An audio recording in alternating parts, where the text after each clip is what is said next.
শুনুন মশাই, বউদের মন বোঝা কিন্তু খুবই সহজ। চুপ করে থাকলেই রেগে আছে এরকম ভাবার কিছু নেই।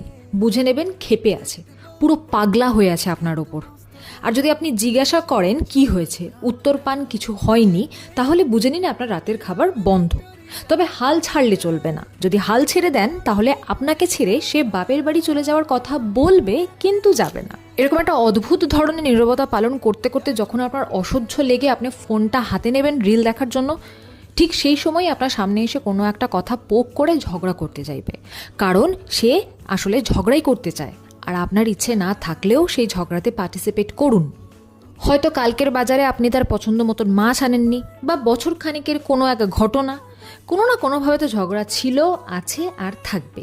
আর যদি জীবনের মতো ঝগড়া বন্ধ করতে চান, তার একমাত্র পন্থা হলো আমার অজানা। তাহলে মোরাল অফ দ্য স্টোরি হলো, বউদের মন বুঝতে বেশি কিছু না, কয়েকটা জন্মই এনাফ। Thank you.